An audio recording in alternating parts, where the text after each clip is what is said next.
De Michel Seurat, le regretté Michel Seurat, grand islamologue, grand spécialiste de la Syrie. Et effectivement, cela a été dit, 500 000 personnes assassinées, des millions de réfugiés, de déplacés. C'est un régime barbare qui a véritablement régné en maître depuis 54 ans. C'est dire à quel point la férule a été longue et lourde. Ceci étant dit, le soulagement est grand, on le voit dans toutes les capitales européennes, on le voit aussi aujourd'hui dans nombre de villes en Syrie. La question, c'est l'inconnu de demain. C'est donc, après le soulagement, l'incertitude qui va s'ouvrir. Que va-t-il se passer?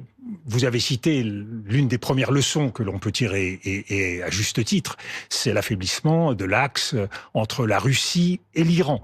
Et à un moment très particulier, puisque nous sommes à la veille de l'ouverture des grandes négociations que Donald Trump va mener, et au Moyen-Orient, et en Ukraine. Il y a un deuxième axe qui est affaibli, il concerne alors lui directement l'Iran et directement la Syrie, qui est l'axe dit de la résistance. C'est l'axe de l'Iran avec toutes les milices chiites, l'axe chiite qui, dans cette région, a contribué à créer beaucoup d'instabilité depuis des années. Donc, de ce point de vue, c'est plutôt une bonne nouvelle. L'incertitude vient de ceux qui véritablement sont d'abord derrière. La Turquie veut pouvoir renvoyer un certain nombre de réfugiés syriens qui sont sur son territoire, les renvoyer dans le nord-ouest de la Syrie. Et elle veut aussi, et ce qui est plus embarrassant, régler son compte aux Kurdes qui sont dans la partie du nord-est. Donc on a une grande partie, un grand jeu géopolitique qui va s'ouvrir dans un contexte très incertain, puisque ça a été dit. Non seulement ce sont des groupes islamistes, mais ce sont des groupes djihadistes, ceux-là même contre lesquels la coalition antiterroriste a tiré entre 2014 et 2016. Donc il y a quand même un certain nombre de questions qui se posent. Et vous disiez qu'effectivement le mot était juste celui d'un régime barbare. Est-ce que c'est une bonne nouvelle pour la stabilité du monde que le régime de Bachar el-Assad soit tombé? Alors, il faut toujours se référer à l'histoire. Nous avons quelques précédents, et de ce point de vue-là, il ne faut pas être naïf. Les mêmes mots et le même constat a été porté sur le régime irakien quand Saddam Hussein est tombé. Et qu'est-ce que nous avons eu dans les années qui ont suivi? Le chaos. Les mêmes mots ont été utilisés pour le colonel Kadhafi, effectivement à la tête de ces tribus. Et quand il est parti, ça a été une libération. Mais on l'a vu aussi, beaucoup d'inquiétudes et un pays toujours effroyablement divisé.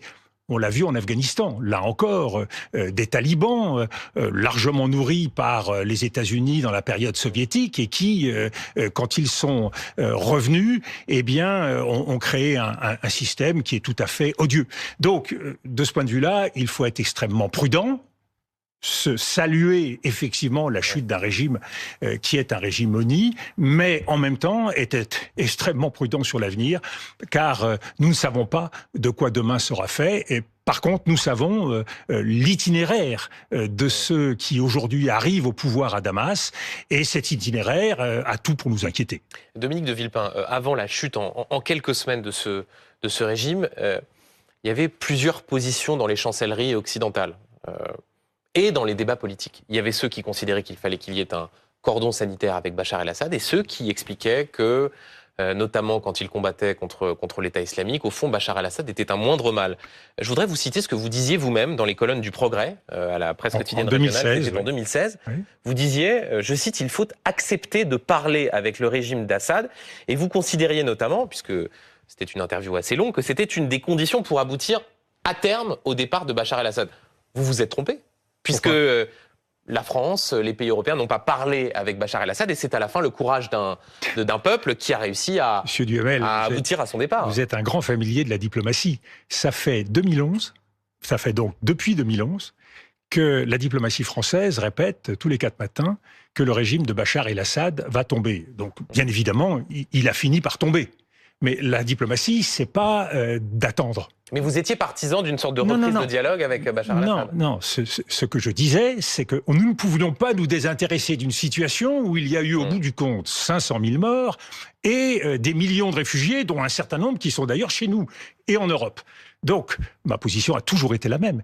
Il faut parler à tout le monde, quitte à prendre une longue cuillère. Mais à quoi servent les diplomates si c'est pas à parler à travers les canaux appropriés, et il y en avait un certain nombre.